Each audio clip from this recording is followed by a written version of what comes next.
Alors les enfants, bienvenue sur l'exercice l'attribut du sujet, partie 4. Aujourd'hui, on va s'intéresser à comment est-ce qu'on peut accorder l'attribut du sujet avec son sujet.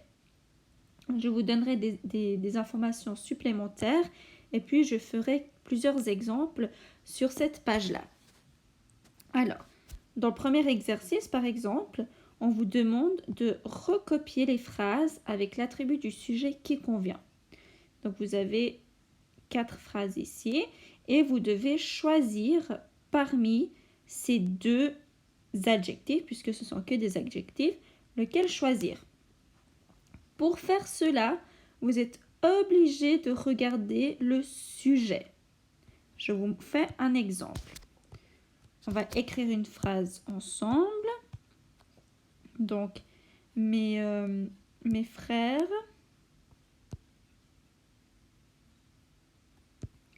semblent...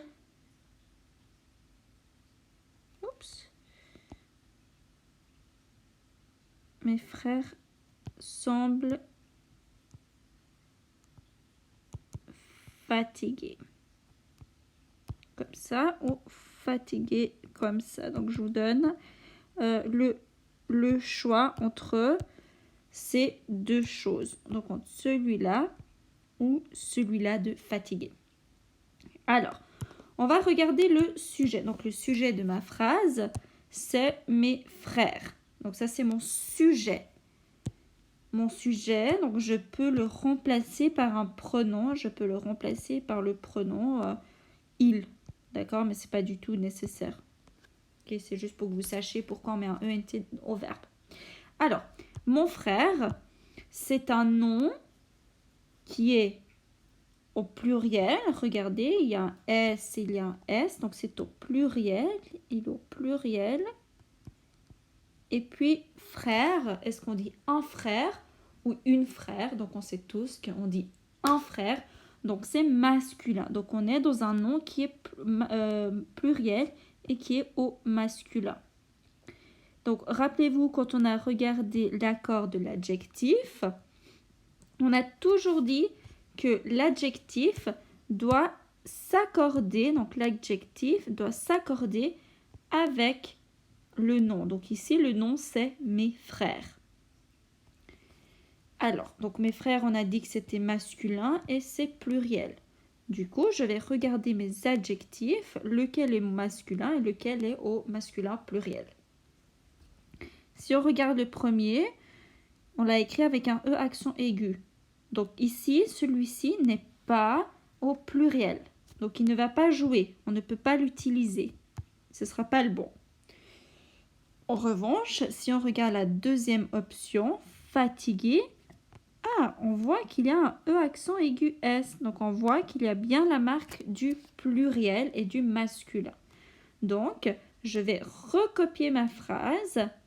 Cette fois-ci avec le bon adjectif. Donc, mes frères semblent fatigués. Donc, j'ai écrit ma phrase et on n'oublie pas la ponctuation. Ok, donc j'ai écrit en choisissant le bon adjectif. Donc, c'est ce que vous devez faire dans cet exercice-là. Vous devez toujours choisir entre l'une des options et puis écrire sur ces lignes la bonne réponse.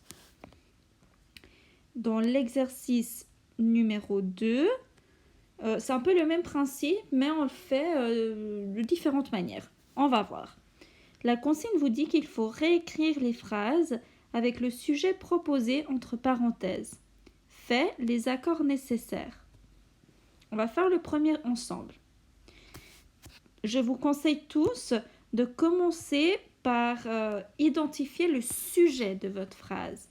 Donc, mon cousin est avocat. On se pose la question, qui est avocat? C'est mon cousin. Donc, ça, c'est votre sujet principal de la phrase. Dans la consigne, on vous dit que vous devez réécrire les phrases avec le sujet proposé entre parenthèses. Donc, cette fois-ci, j'ai mon nouveau sujet. Donc, ce ne sera plus mon cousin, mais ce sera ma cousine. Donc, on va voir ce que ça donne. Donc, on va écrire ma cousine, pardon, donc A, et on écrit donc ma cousine est, et là, attention, attention, attention, attention, on a l'attribut du sujet, c'est un adjectif, donc je dois l'accorder avec le nom. Donc ma cousine est avocat. Est-ce qu'on dit ma cousine est avocat ou est-ce qu'on dit ma cousine est avocate? Donc, vu que c'est féminin, on va ajouter un E. Donc ma cousine est avocate. Et on met le point. D'accord? Alors, s'il vous plaît, pour cet exercice et pour le précédent également, si vous ne connaissez pas l'écriture de certains mots ou l'accord de certains mots, je vous invite fortement à utiliser un dictionnaire. Ok? Donc ça, c'était pour cet exercice.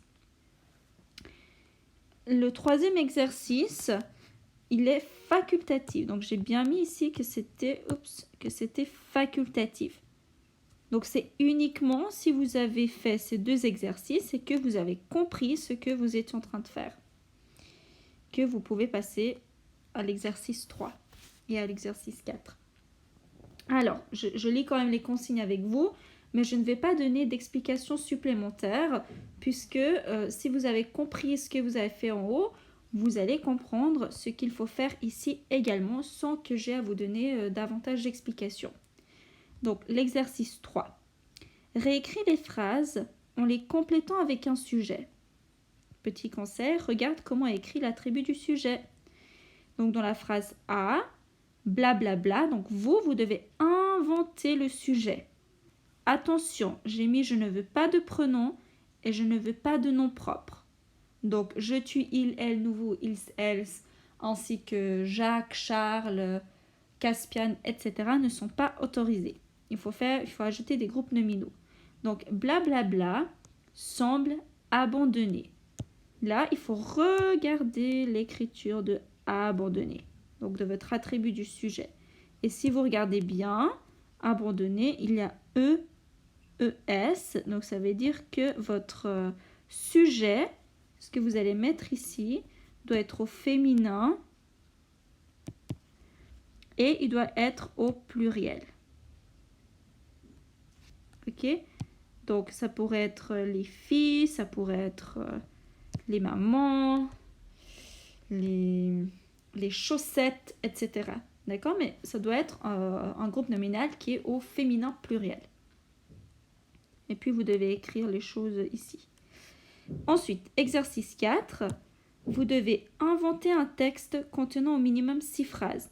Je veux un texte, je ne veux pas juste des phrases qui n'ont rien à voir les unes avec les autres. Ça doit être un texte suivi. Tu dois utiliser le plus possible les verbes d'état et les attributs du sujet. Une fois que vous avez écrit votre texte, vous devez entourer tous les attributs du sujet et souligner les verbes d'état. Donc voilà, vous avez assez de place ici pour faire votre petit texte. Voilà, j'espère que ces explications ont été utiles.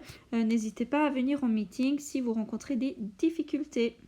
Merci bien.